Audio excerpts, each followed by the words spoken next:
I wake in the middle of the night, my throat parched and scratchy. The digital clock on the nightstand glows 1:17 a.m. in angry red numbers. I'm back in my childhood bedroom, the walls still painted the soft yellow from my teenage years, sleeping in the same twin bed that now feels too small for my adult frame. Mom's birthday celebration had gone exactly as expected. Expensive restaurant, forced smiles, and Camden being Camden. Just another perfect family gathering in Oak Ridge, at least on the surface. I swing my legs over the side of the bed, wincing as the floorboard creaks beneath my feet. Even after all these years, I remember which spots to avoid. Some childhood lessons stick with you forever. The hallway is dark except for the strip of golden light spilling from beneath Dad's study door. Strange. Dad never stays up this late, especially after 3 glasses of his favorite bourbon at dinner. I pause, hearing hushed voices. Dad's deep baritone, then Camden's higher, more desperate tone. Don't worry, your sister will cover it all. My father's words stop me cold, one foot hovering above the next step. But what if she asks questions about the $65,000 loan? Camden sounds panicky, his voice cracking like it used to when he'd get caught stealing cookies before dinner. I freeze, my heart suddenly pounding so hard I worry they might hear it through the door. $65,000? My hand grips the banister, knuckles turning white. Charity trusts us, Dad says, his voice taking on that smooth, confident tone he uses when closing deals at the car dealership. She won't question it if we tell her it's for a family investment opportunity. I lean closer, barely breathing. Look, Camden, it's simple. She takes out the loan in her name, we promise her 12% returns, and by the time she realizes anything, we'll have figured something out. Camden sighs. But the crypto margin calls are $23,000, and the sports betting is another $19,000, plus the credit cards, $20,500. Dad finishes for him. I know the numbers, son. That's what family is for. Your sister has excellent credit. She can handle this temporary setback. Temporary setback. My stomach lurches so violently I have to press my hand against my mouth. $62,500. More than my annual take-home pay after taxes. But, what if... Enough! Dad's voice turns sharp. Your sister will do this. She always does what's right for this family. I back away from the door, careful to avoid the creaky spots, though my legs feel like they might give out. The cool water I'd come downstairs for is forgotten as I retreat to my bedroom, close the door silently behind me, and sink onto the edge of the bed. My mind races back to dinner at Marcelino's earlier tonight, the town's most expensive restaurant. Mom had insisted on celebrating her 56th birthday, somewhere special. Dad ordered the $120 bottle of wine, while Camden regaled us with his latest business venture, something about blockchain technology and passive income streams.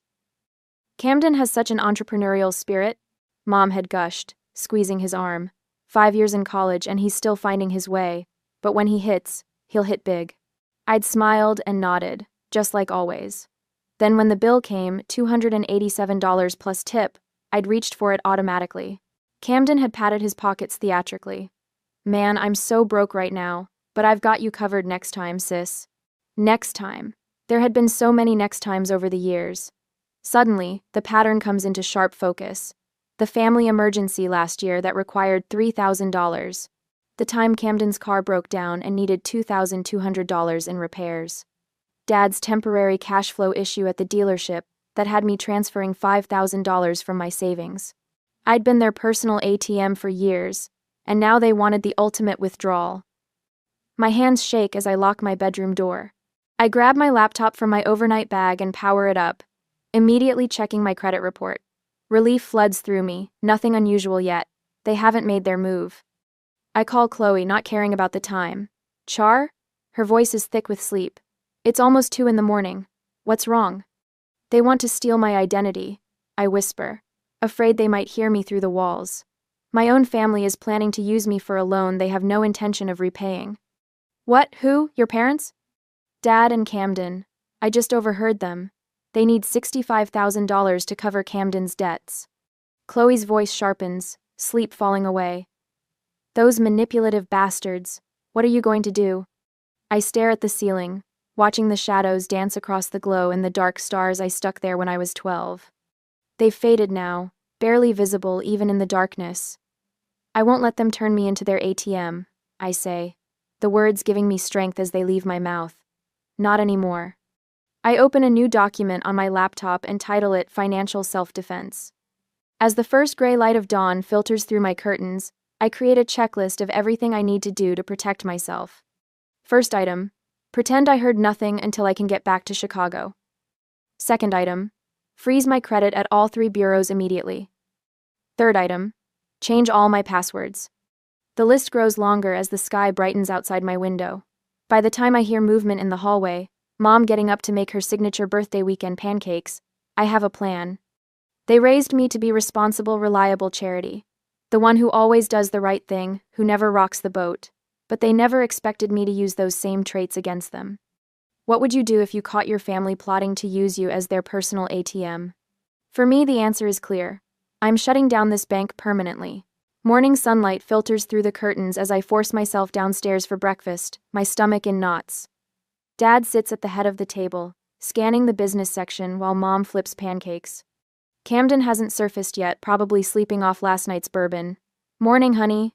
Mom slides a plate of pancakes in front of me. Sleep well? I manage a smile that feels like plastic stretching across my face. Fine, thanks. Every nerve in my body screams to confront them, but I remember item 1 on my checklist. Pretend I heard nothing until I can get back to Chicago. Dad looks up from his paper. Your brother might need some help with his new venture. Something about blockchain technology. Sounds promising. The casual way he says it, like he wasn't plotting financial sabotage hours ago, makes my coffee taste like battery acid. Interesting. I mutter, focusing on cutting my pancake into perfect squares. Mom refills Dad's coffee. He just needs a little startup capital. You know how these things work. I bet she does. I need to print some work documents before heading back, I say, changing the subject. Mind if I use your printer? Dad waves his hand. Help yourself. In his home office, I sit at his desk, the room where last night's betrayal was orchestrated. The printer tray holds several pages. Camden's credit card statements. My brother, always careless. My hands shake as I flip through them. Charges from Gucci, Nordstrom, MGM Grand Las Vegas. A $1,400 gaming system. Weekend trips I knew nothing about. All while claiming he couldn't afford dinner last night. The statement's due date is circled in red pen, with Dad's handwriting in the margin. Char's visit, discuss investment. I was the investment. I slide the statements back exactly as I found them and return to my room. Pulling out my laptop, I log into my bank account. The truth hits like a physical blow. I've been paying the family's electricity, internet, and streaming services since I started my career. Automatic payments I set up temporarily 4 years ago when Dad mentioned cash flow issues at the dealership. 4 years. Thousands of dollars. I grab my phone and call Cousin Jane. Camden in Vegas again? She answers without preamble. My stomach drops. What do you mean again? A pause. You didn't know? He goes every other weekend. Posts about it on his private Instagram. The one your parents follow but you don't. Private Instagram, I repeat, my voice hollow. Uncle Victor covers most of it, I think. You know how he's always been with Camden. Golden boy can do no wrong. Golden boy. The memories flood back. Camden at 16, crashing the family car. Dad laughing it off. Boys will be boys. Me at 16, coming home 10 minutes past curfew. Grounded for 2 weeks. Charity? Jane's voice pulls me back. You okay? Just thinking about patterns, I say quietly. After we hang up, I text Chloe the latest developments. Her response is immediate. I've been saying this for years. Remember when Uncle Raymond warned you at Christmas? I do remember. Uncle Raymond cornering me in the kitchen. They're taking advantage of your success, Charity. Victor's always favored Camden, just like his father favored him. Sighed. I'd dismissed it as family drama. Now I recognize it as prophecy. My phone rings. Chloe again. I've been researching, she says without greeting. You need to freeze your credit immediately. TransUnion, Experian, Equifax. I'm sending links. Already on it, I tell her, toggling between browser tabs. I'm filing fraud alerts too. Good, because if they tank your credit, your whole life implodes. She's right. My Logan Square condo, purchased last year for $355,000 with a down payment that drained my savings. My emergency fund, meticulously rebuilt to cover 8 months of expenses. My credit score of 812, achieved through years of careful financial management. All of it balanced on a knife edge. Camden crashed another car, I say, the realization hitting me. Mom mentioned it at dinner, but I didn't think about it. They bought him a used car, $13,800. I remember because Mom called it a bargain. While you drove that ancient Honda through college, Chloe replies, and worked 3 jobs. The anger rises in my throat. Remember when he mocked my boring bank job?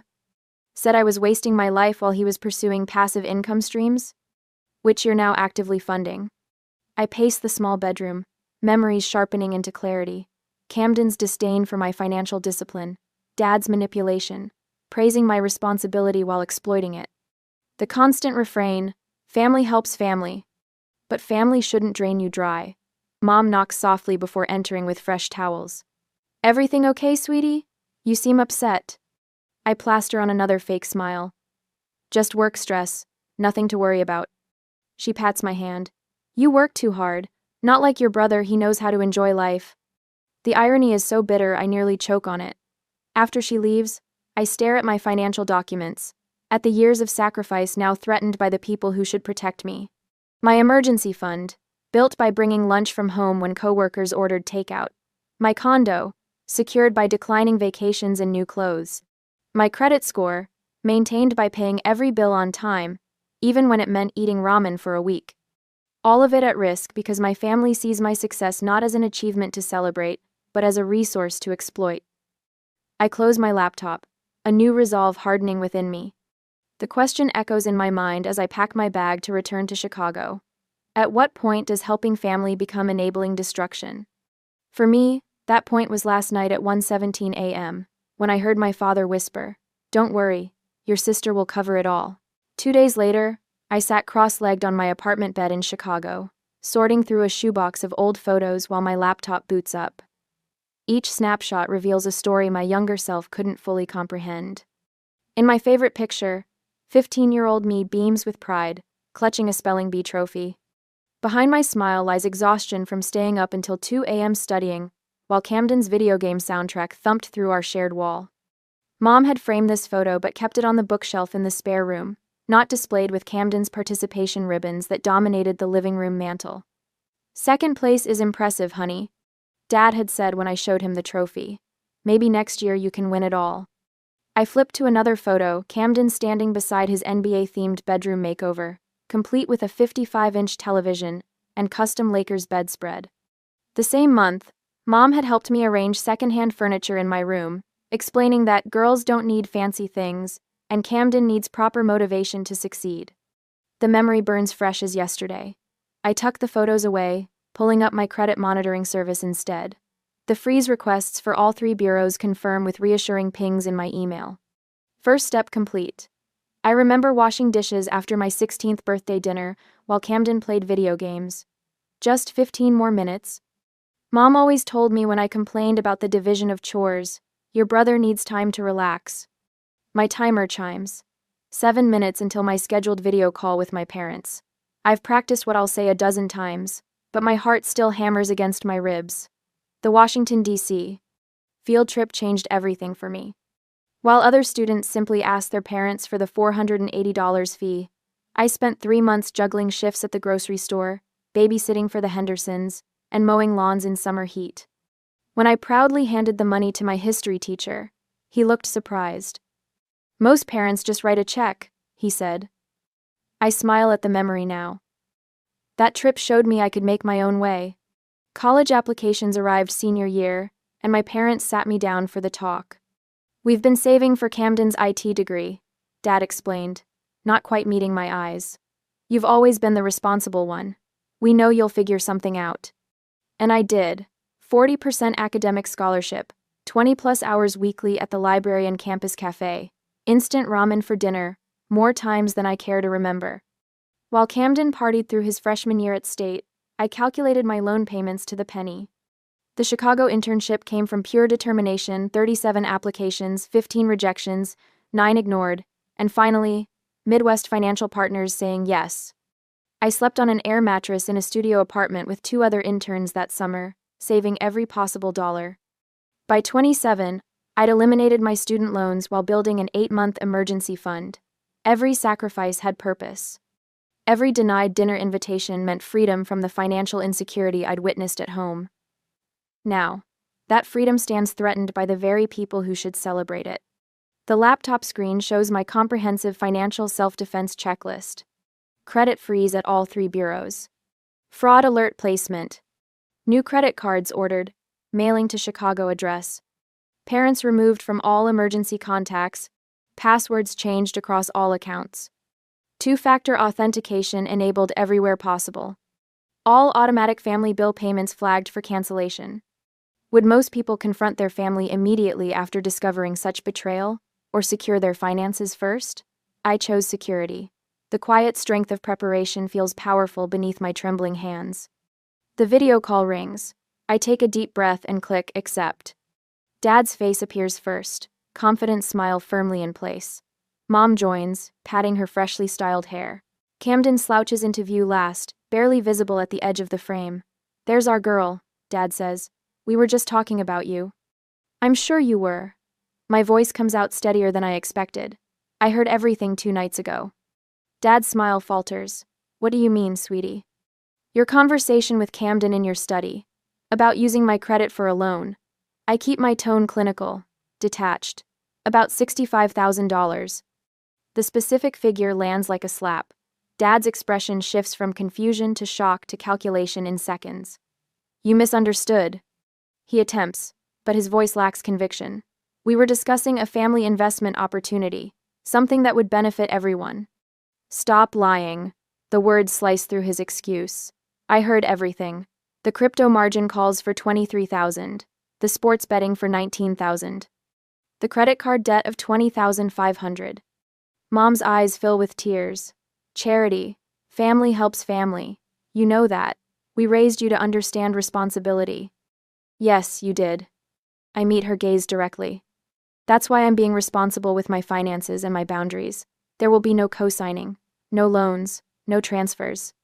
Camden finally looks up, face flushing. "You've always been selfish. All that money in Chicago while your family struggles. What kind of person does that make you?" "The kind who works for what she has." My voice rises despite my efforts to stay calm. "The kind who's tired of being your personal ATM." "Now listen here," Dad starts, leaning toward the camera. The authoritative tone that once sent me scurrying to please him now sounds hollow. "No, you listen. Any attempt to use my identity will result in a police report. I've frozen my credit at all bureaus. I'm canceling all utility payments effective immediately." I hold up my phone showing the confirmation emails. "You have 2 weeks to arrange new payment methods for electricity, internet, and streaming services." Mom gasps. "You wouldn't leave us without electricity." 2 weeks is generous. The words taste bitter but necessary, and far more consideration than you showed me when planning to steal my identity. "We weren't stealing," Camden snarls. "We were borrowing. There's a difference." "Not when you have no intention of repaying." I lean closer to the camera. "I found your statements in the printer yesterday morning. Designer clothes and Vegas weekends while I pay your electricity. It stops today." Dad's mask slips completely, face contorting. "After everything we've done for you, the sacrifices we made." "What sacrifices exactly?" Heat rises in my chest. My secondhand furniture while Camden got a full bedroom makeover? My 3 jobs for the Washington trip while you handed him spending money? Or maybe you mean telling me you couldn't help with college because you were saving for Camden's degree? Mom covers her face, shoulders shaking. Camden storms out of frame. Only Dad remains, staring at me like I've transformed into someone unrecognizable. "We're your family," he says finally, voice lower. "You don't turn your back on family." I'm not turning my back, I'm standing my ground. The distinction feels important. You raised me to be responsible. I'm simply being responsible with my boundaries. The call ends with Dad's finger stabbing at the disconnect button. My phone immediately begins vibrating with incoming texts from Camden, each one increasingly desperate, then angry. I silence the notifications and close my laptop. The quiet of my bedroom feels different now, no longer suffocating, but transitional. A space between who I was and who I'm becoming. Have you ever had to create hard boundaries with family? Chicago awaits me, and this time I am choosing myself. The path to independence stretches before me, hard won and finally clear. 3 days later, My phone vibrates for the 20th time today. Camden's name flashes on the screen again, his latest text more desperate than the last. You're killing me, Shar. I'm going to lose everything. I slide the phone face down on my kitchen counter, watching Chicago's skyline through my condo windows. 3 days since the confrontation, and the fallout has been exactly what I expected and feared. The first wave came as pleading, just this once texts, and family emergency calls. When those failed, Camden's messages darkened. You always thought you were better than us, and, after everything we've done for you. Last night he called at 2:18 a.m., slurring his words. You know what? You've always been a selfish bye. I hung up before he finished. The phone rang twice more before I muted it completely. This morning, Chloe called from her desk 3 rows away from mine. Your brother just called me, she said, voice tight with anger. He told me you've been demanding money from your parents for years, and now they're about to lose their house because of you. My stomach dropped as heat rushed to my face. He called you at work? On my personal cell. Her voice lowered. How did he even get my number? I closed my eyes, remembering Mom's insistence on updating her contact list during the last Christmas dinner. My mother. The harassment escalates with military precision. Dad calls my division manager to discuss my concerning mental health issues. My mother posts vague Facebook updates about ungrateful children that trigger a cascade of supportive comments from hometown friends who don't know the whole story. Then Aunt Martha arrives. The text from Jane arrives as warning. Martha's been summoned to Chicago. Victor bought her ticket. Aunt Martha, Dad's older sister, calls from O'Hare. Your father says you're having a breakdown. I'm coming to talk some sense into you. I'm not home, I lie, watching a pigeon land on my balcony railing. I'm actually leaving for a business trip. Charity Elizabeth Carter, I changed your diapers. Don't you lie to me. The professional in me, the one who analyzes risk for a living, knows exactly what's happening. Every action targets my reputation, my stability, my resolve. They're executing a hostile takeover of my sanity, so I respond with a strategy of my own. First, documentation. Every text, every voicemail, every social media post saved and time-stamped. The recording of Dad and Camden's late-night planning session safely uploaded to the cloud. Second, boundaries. Email filters direct family messages to a separate folder I check only once daily, at 5 p.m., with Chloe beside me for moral support. Phone calls go straight to voicemail. Third, reinforcements. I meet with Marissa, the financial advisor who helped me buy my condo.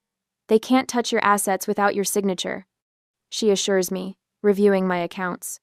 But I'd recommend closing any joint accounts immediately. There aren't any, I tell her. I made sure of that years ago. She raises an eyebrow, impressed. Smart woman. The therapist comes next. Doctor. Walsh specializes in family financial abuse, a term I'd never heard before but describes my situation with uncomfortable accuracy. What you're experiencing is surprisingly common, she says, her office walls lined with degrees and certifications. Financial exploitation often comes from those closest to us. The hardest part is the community reaction, I admit. My hometown thinks I'm the villain. Back home, my phone pings with updates from Jane, my one remaining family ally in Oak Ridge. Everyone's talking, she writes. Camden's telling people you're hoarding family money. The town where I grew up, where I babysat for neighbors and delivered newspapers, now buzzes with stories about heartless charity, too rich and selfish to help her struggling family. But not everyone believes it.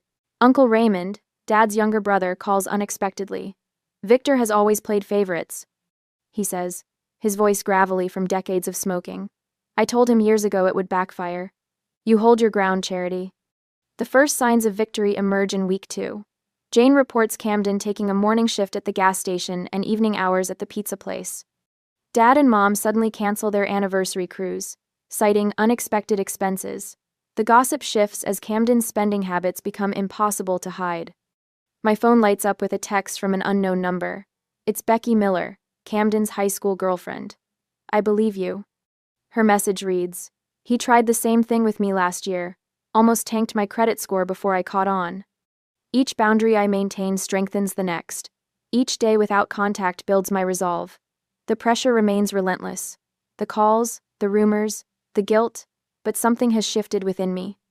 I stand at my window, watching the sunset paint Chicago's buildings in orange and gold. Dr. Walsh's words echo in my mind. Sometimes standing your ground feels lonely before it feels right. For the first time in weeks, I breathe deeply without my chest tightening. The guilt hasn't disappeared, but it's quieter now, easier to recognize as the manufactured emotion it always was.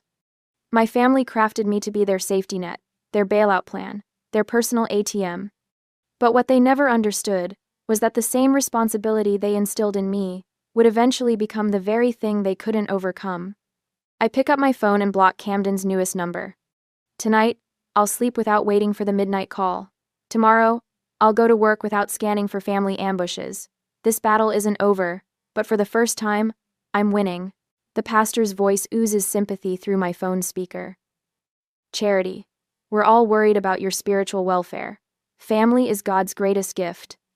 I close my eyes, counting silently to 10 while sitting at my kitchen counter. 1 month since I confronted them. 4 weeks of escalating desperation from my family. Pastor Williams, I say, keeping my voice steady, did my father mention the identity theft they were planning? Or did he just tell you I abandoned them?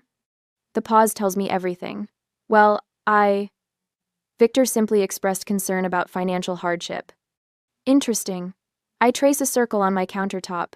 Did he share that Camden lost $23,000 on cryptocurrency margin calls? Or $19,000 on sports betting? Who? Another long pause.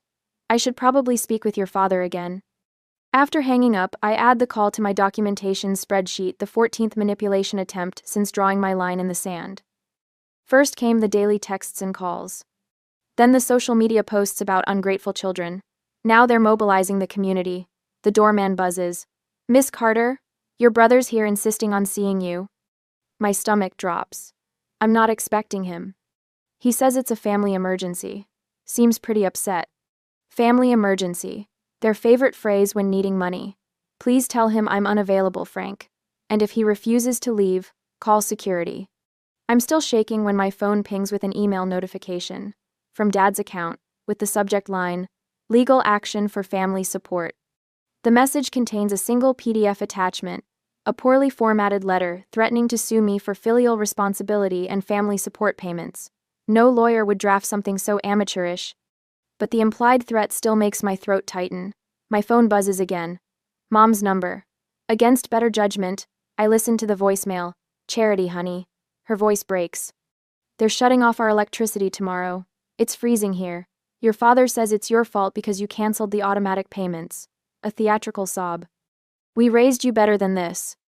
I stand at my window overlooking Chicago, watching people 16 floors below hurrying through their lives.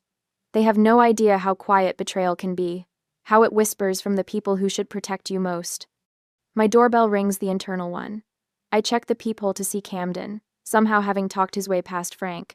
I know you're in there, he shouts, pounding on the door. You can't hide forever. I press my back against the wall, heart racing. I've called security, Camden. You need to leave. After everything we've done for you, his words slur slightly. He's been drinking. One loan, that's all we needed. The elevator dings, followed by the steady footsteps of the building security guards.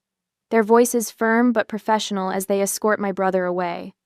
I slide down the wall until I'm sitting on my hardwood floor, hugging my knees like I used to as a child when hiding from Camden's tantrums.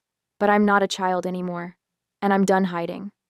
The next morning, I meet with Sarah, my attorney, in her downtown office. The leather portfolio in my lap contains everything: printed emails, text screenshots, voicemails transcribed, and the recording from that night, the smoking gun of their betrayal. They're escalating, Sarah says, reviewing the documents. Your brother showing up at your workplace yesterday crossed a line. I nod, remembering the humiliation of Camden screaming in our reception area before security removed him. My coworkers' sideways glances. The whispers. It's time for the cease and desist, I tell her, and I want to include the evidence. Sarah raises an eyebrow. All of it? That's nuclear. The recording especially. They've left me no choice. My voice doesn't waver. I've tried reasonable. I've tried distance. They're destroying what little reputation I have left in Oak Ridge. 2 days later, Sarah sends the package certified mail requiring signatures. A comprehensive cease and desist letter alongside a timeline documenting their financial manipulation. And a USB drive containing the recording of that night.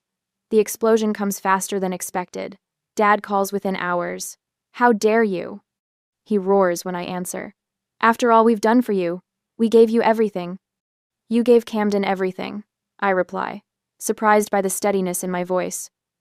"You taught me to work for what I wanted. Now I'm protecting what I earned. We're your family." Family doesn't plan identity theft over bourbon at 1 a.m. His breathing changes. "You don't understand." "I understand perfectly. You and Camden dug this hole. I'm not jumping in to save you." Mom calls next, her anger less controlled than Dad's. "Why should you have more than your brother?" she demands. "What makes you so special?" The question stuns me with its naked honesty. All these years, I thought they favored Camden because he needed more help. Now I understand the truth. They resent my success. I'm not special, Mom. I just worked harder and made different choices.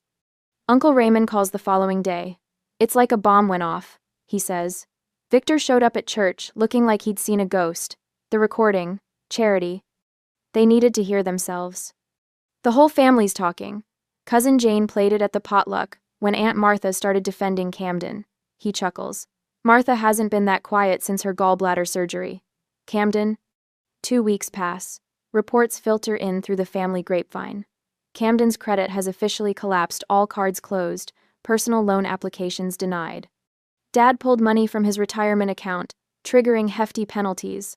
The family home, paid off when I was in high school, now carries a mortgage again. Meanwhile, my credit score remains untouched. My savings intact, my boundaries firm as steel. The final email comes from Camden. No demands, no accusations, just these words. "You were right, I'm sorry." I don't respond immediately. Some wounds need more than words to heal. Some lessons only financial consequences can teach. Standing in my apartment, surrounded by the life I built through discipline and sacrifice, I wonder, would they have ever learned if I hadn't forced them to face reality? Or would they have continued draining me dry while telling themselves they deserved every dollar? The answer, like the boundaries I've drawn, is perfectly clear. The Colorado mountains rise like a fortress around my Denver balcony, offering protection I never found within the walls of my parents' home. 8 months have passed since I left Illinois, and the distance feels like more than just miles. My real estate agent called yesterday with the final numbers. "Your Chicago condo sold for $383,400. After closing costs and your mortgage payoff, you're clearing $28,400 in profit." For $400 in profit. The money sits in my account now, untouched. Unlike previous windfalls that would have been earmarked for family emergencies before they even arrived, this belongs solely to me. My phone buzzes with a text from Valerie, a woman I met through my support group for adults with toxic family relationships. "Still on for hiking tomorrow? Weather looks perfect." I smile as I type back. "Absolutely. Need to break in my new boots." These are my people now, friends who understand boundaries, who give without keeping score, who celebrate my successes without demanding a cut. Tuesday evenings, I meet with Dr. Winters, a therapist who specializes in family financial trauma. "Do you still check your credit report daily?" she asked during our last session. "Weekly now," I admitted, feeling my shoulders relax. "Progress, right?" She nodded, her eyes crinkling. "Substantial progress. And the nightmares about identity theft? Gone, though I still keep all my financial documents in a fireproof safe. Some habits serve us well," she said. "The question is whether they're driven by fear or prudence." That distinction has become my touchstone. Am I saying no because I'm afraid, or because it's the right boundary to set? Am I saving because I fear catastrophe, or because I value security? Today marks another milestone, my first financial literacy workshop as a volunteer instructor. The community center bustles with activity as I arrange handouts on tables. 20 people filter in, most older than me, their faces etched with worry lines I recognize all too well. I'm not a financial advisor. I begin. I'm just someone who learned financial independence the hard way. For 90 minutes, I explain credit scores, emergency funds, and predatory lending. The participants nod, take notes, ask questions. But it's the young woman in the back row who stops me in my tracks. If my parents owe on a credit card, she asks, voice barely above a whisper, do I have to pay it back when they can't? The room falls silent. My throat tightens as I see my younger self in her downcast eyes. No, I answer firmly. Whoever's name is on the account is responsible. Your job is to protect yourself. Her shoulders drop an inch, relief washing over her face. I recognize that feeling, the weight lifting when you realize you aren't legally bound to someone else's financial chaos. After class, she approaches with a tentative smile. Thanks. My dad keeps saying it'll ruin the family if I don't help. I hand her my card. Family isn't supposed to compromise your future. Call me if you need to talk. 2 days later, an unexpected email arrives from Camden. No demands, no manipulation. Just 12 sentences that begin with, I'm sorry, and end with, I'm in therapy now and working 2 jobs to pay back what I owe. He mentions a debt repayment plan and alcohol counseling. No pressure for immediate contact, just an open door if I ever want to walk through it. I craft a careful response. Thank you, I need time. Boundaries stay. Our quarterly check-ins remain strictly financial updates, with no money changing hands. It's not forgiveness exactly, but it's something close to peace. The afternoon sun warms my face as I unfold a handwritten note delivered to the community center yesterday. The young woman from my workshop writes, I froze my credit and told my parents no. It was the hardest and best thing I've ever done. I trace her words with my fingertip, whispering the truth it took me 3 decades to learn. Protecting your wallet is the first step to protecting your heart. Looking out at the mountains, I finally understand I'm not just free from my family's financial exploitation. I'm free to become the person I was always meant to be.